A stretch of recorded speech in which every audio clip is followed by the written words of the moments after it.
여러분 안녕하세요. 평안솔TV의 한서입니다. 네, 정연아입니다. 네, 오늘도 우리 유나 씨 모시고 나왔습니다. 저는 이제 유나 씨랑 얘기하면 정말 이 유창한 이 어떤 이제 언변술에 뭐 하나만 딱 던지면 줄줄줄줄 나와가지고 뭔가 대화하는 느낌이 너무 좋아요. 그래요? 다행이에요.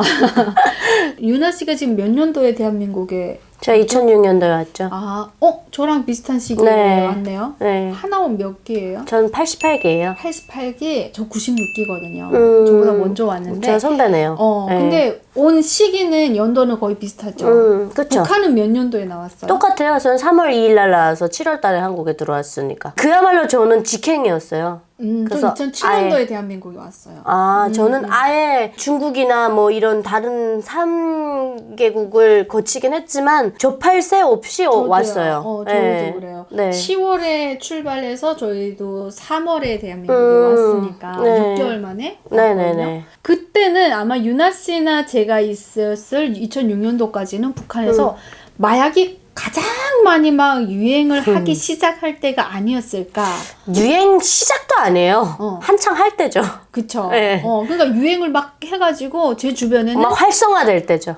이 마약 때문에 목숨을 잃는 경우도 있었었거든요. 그러니까 북한에서 마약을 마약으로 봐야 되는데 북한 사람들이 이거를 만병통치약으로 생각해요. 그니까. 네. 사실은 이제 북한이 마약 정도가 어느 정도나냐고 얘기하면 사실 안 해본 사람이 더 적지 않을까 싶을 정도로 많이 하죠. 혹시 주변에 마약 중독 걸린 사람 봤었어요? 저는 제 사촌이 그랬어요. 처음에 마약을 시작한 계기가 어떻게 됐었어요? 그냥 북한은 돈 있는 애들은 다 그거 가지고 다니잖아요, 주머니에다. 그러니까 이제 감기 걸리고 막 이러면 마약하거든요. 감기 걸렸는데? 네. 그리고 뭐 관절이 아프거나 뭐 어디 다쳤어요. 그래서 통증이 있으면 또 마약해요. 그 얼음이라고 그러는데 그 이제 한국말로는 그게 이제 크리스탈이죠. 그러니까 아이스 뭐 크리스탈 이렇게 말하는데 중국말로는 삥두라고 하는데 함흥의 그 종합대학 나온 사람들이 이제 화학 물리학과 뭐 이런 나온 사람들이 권한행군 접어들면서 먹고 살 방법이 없으니까 그걸 이제 만들어서 유통시키기 시작했어요. 근데 그게 이제 국경 지역을 위주로만 퍼진 게 아니라 전반적으로 이렇게 쭉 다 퍼진 거예요. 근데 평양에서 온 친구들은 가끔 안 했다고는 하더라고요. 근데 평양은 잘 안 지방은 정말 많이 했거든요. 이거 오히려 이제 막 그 생일에 가면서도 그거를 선물로 줬어요. 그 비싼 얼음을. 거를? 그때는 많이 안 비쌌어요. 제가 처음에. 알기로는 필름통 같은 데 많이 팔더라고요. 진짜 그야말로 얼음 조각 같이 생겼어요. 그래서 이게 얼음 덩어리예요, 이게. 근데 이게 파라스름하거든요. 만든 거여가지고. 원래 본연의 앞편은 하얘요. 하얀 가루, 이렇게 물처럼 내려오잖아요. 근데 이게 이제 뭉쳐서 이렇게 돼서 하는 건데, 이거는 푸스름한 그런 색깔이 나요. 유리 조각 같이. 그래요? 근데 이제 그거를 가지고 다녀요, 주머니나 뭐 이런데. 그게 얼마예요, 그러면? 그렇게 많이 안 비쌌어요. 그래요? 네. 비싸지 않아요? 아니요, 지금은 비싸졌죠. 달러로 팔았던 걸로 기억하는데. 저희 때는 달러로 안 하고 뭐 중국 돈도 하고 북한 돈으로도 했는데 10,000원, 20,000원 내면 굉장히 큰 덩어리 얻을 수 있었거든요. 깨가지고 호일 같은데 이렇게 가루 넣고 이제 라이터불 이렇게 해가지고 연기를 흡입하는 거예요. 이렇게 연기를 처음에는 흡입하다가 점점 중독성이 강해지면 가루를 흡입하는 거거든요. 근데 이제 제 사촌 같은 경우도 이게 너무 중독이 돼버리니까 막 부들부들 떨고 그리고 이제 그 얼음을 하게 되면 24시간 잠을 안 자요. 말똥말똥했거든요, 사람이. 그러니까 온 신경이 다 완전 살아있어요. 그리고 몸이 이렇게 붕붕 뜬 것 같아요. 그러니까 북한 사람들은 그거에서 행복을 찾는 거예요. 평상시에는 그냥 지치고 힘들고 밭에 나가 일하고 막 동원되고 그러다가 그걸 딱 하는 순간 기분이 좋아지는 거예요. 근데 북한도 이 마약을 그게 허용하지는 아니요. 단속 엄청 했어요. 근데 그때 처음에는 이렇게까지 퍼질 줄 모르고 말하자면 막연하게 대처를 했어요. 김정일 때인데. 네네. 그러다가 이제 이게 너무 많아진다 하니까 직보가 된 거예요. 우리나라에 마약을 하는 학생들도 많아지고 그리고 중독자들도 많아진다. 그때 실제로 제가 장마당에 이렇게 가잖아요. 그럼 그 장사하는 아주머니가 갑자기 던세다가 막 손을 떨어요. 그러면 그 사는 사람이 빨리 좀 빨라요. 뭐 빨리 하라요. 이렇게 하면 돌아서서 흡입하고 돈 셀 정도였어요. 그 정도로 너무 만연하게 그게 막 행위가 일어날 때거든요. 그러다가 이제 나중에 단속이 들어오기 시작한 거죠. 예. 저도 이게 정말 문제구나라고 느꼈던 게 있었는데 평양은 아파트 밑에 주차장이 따로 없어요. 그냥 공터가 있으면 차가 들어오면 세우거든요. 아파트 옆에 차를 세웠는데 그 차에 누군가가 2명이 탔는데 문이 이렇게 반쯤 열려져 있는데 북한은 차가 그렇게 많지 않으니까 차가 있으면 이렇게 들여다보거든요, 사람들이. 그래서 저도 얼핏 이렇게 딱 들여다봤는데 어떤 남자 2명이 그 안에서 마약을 하고 있는 거예요. 아니 공공연하게 했어요. 신고하고 싶더라고요. 진짜 이거는 아니다 싶더라고요. 신고해서 오잖아요, 안전원이. 같이 해요. 나까지 괜히 걸려 들어가지고 막 그럴 것 같은 거예요. 근데 아무튼 그 차 안에서 공공연하게 마약을 하는 걸 보고 와 이거 정말 심각하구나. 제 주변에 부산에 있는 아는 친구가 있었는데 그 친구는 그걸 하다가 결국 심장마비가 왔어요. 아 너무 많이 했다. 과다로 하면 그렇게 돼요. 그 주사까지 맞는다고 하더라고요. 그러니까 중독이 심해지면 주사 맞는 거죠. 이게 사실 대한민국에서는 마약 비슷한 것만 해도 진짜 감옥 가는 거잖아요. 우리나라 지금 젊은이들 사이에서 마약이 굉장히 문제가 되고 있어요. 우리가 그렇게 강하게 조이고 그렇게 강하게 단속을 하는데도 불구하고 지금 마약하는 사람들이 굉장히 많거든요. 그래서 한국도 지금 마약 문제 때문에 굉장히 사회적으로 문제가 되고 있어요. 실제로 이제 마약 같은 거를 온라인으로 구매하는 게 너무 쉽고 그들만의 쓰는 용어가 따로 있고 우리나라도 지금 장난 아니에요. 그 이거를 지금 잡으려고 하니까 지금 뭐 마약 전담반이 꾸려지고 막 하거든요. 근데 마약은 진짜 이건 문제예요.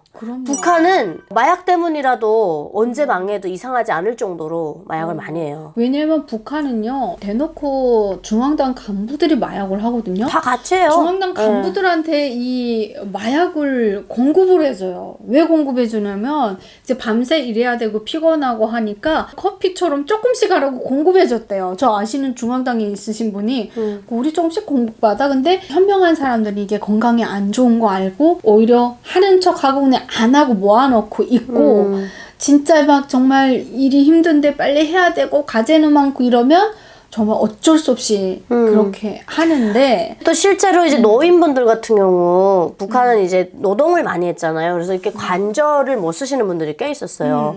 그럼 이제 비 오는 날 막 흐린 날 이럴 때 관절이 너무 아프면 어머니를 이렇게 세워가지고 연기 맞게 해요. 진짜? 네. 근데 그거는 사실 이게 항정신성 물질이라 그때뿐 그런 거지. 뭐 아니, 근데 관절에 뭐 갑자기 연골에 뭐가 그러니까 생기거나 그게 이건 북한 아니야. 사람들은 그걸 만병통치약이라고 생각하는 게 풍 걸린 사람한테도 그거를 미치겠다. 마약을 시키고 마약을 많이 하면 어떤 문제가 되냐면 지혈이 안 돼요. 코피가 자주 터지는 거예요. 피가 터지면 지혈이 안 돼요. 그게 정말 위험하고 어디 막 이렇게 막 애들이 놀다 넘어져도 마약 많이 한 애들은 이게 피가 안 멈추거든요. 근데 저희가 이제 대학 다닐 때도 끝나면 애들이 아지트에 모여가지고 그 마약하는 게 일이에요, 애들이. 저희가 국정원에 들어왔을 때도 마약 검사를 따로 하더라고요. 그만큼 북한에서 그때 당시 넘어오는 사람들이 마약을 많이 접했다라는 증언이 나왔기 때문에 그거였는데 그때 2000년대 중반 후반부터는 벌써 막 활성화가 됐고 90년대 중반부터 벌써 이게 시작이 됐거든요. 그러다 보니까 지방 같은 경우는 손 쓸 새 없이 퍼졌어요, 이게. 특히 국경연선 지역 많이 해요. 더 많이 많이 해요. 마약을 많이 하는데 중국으로도 많이 보내고 그리고 또 그 마약으로 인해서 사용하기도 하잖아요. 줄줄이 걸면 다 걸어야 되거든요, 간부들까지. 그게 다 간부들 끼고 법을 끼고 장사를 해요. 근데 이제 대부분 처형하는 게 했다고 처형하는 게 아니라 팔았기 때문에 처형하는 거거든요. 브로커죠, 말하자면. 원래는 제대로 하려면 줄줄이 엮어서 다 들어가야 되는데 그렇게 하려면 뭐 북한 전역이 들어가야 되고 김여정도 마약하는 것 같던데요, 뭐. 그쵸. 네. 그런 소문이 있더라고요. 네. 김정은도 아마 마약한다. 열심히 할 거예요, 둘 다. 제가 근데 볼 때는. 김정은도 하려나? 근데 살이 왜 그렇게 안 빠지지? 글쎄요, 뭐 먹는 양에 비해서 그런 건지 모르겠지만 김정은은 안 할 수도 있을 것 같아요. 왜냐면 자기가 가지고 있는 책임감이 막중하니까 중독이 되면 또 위험하고. 그 김경희 같은 경우는 마약 중독자였거든요, 실제로. 그래서 김경희는 마약을 너무 해서 김정일도 화냈을 만큼. 그 정도요? 네, 그래서 김경희는 더 발전 못한 거예요. 중독자기 때문에. 근데 이게 마약도 여러 가지잖아요. 뭐 아편도 있고. 북한은 아편은 철저하게 금지돼 있어요. 그리고 아까 얘기했던 아이스 네. 얼음도 있고 또 하나는 환각제가 또 있잖아요. 저희가 어렸을 때 보니까 자강도에 마리아나를 엄청 심었었어요, 대마초를. 그렇죠. 근데 그게 대마초인 줄 모르고 북한 사람들이 심었어요. 근데 가을만 되면 그게 뭔가 이런 공공기관에서 와서 법적으로 딱 들어와갖고 그걸 다 잘라갖고 눈 보는 앞에서 딱 포장해서 가져가는 거예요. 그걸 뭐 마대를 짜고 기름을 짠다고 심게 했거든요. 근데 그게 나중에 알고 보니까 대마초인 거예요. 그래서 이거 어디 가나 했더니 군수물자로 가더라고요. 군수물자, 네. 마약이 군수물자로 간다고? 전쟁 터지잖아요. 네. 그러면 전투력을 높이기 위해서 북한 군인들에게 마약을 준대요. 진짜? 네.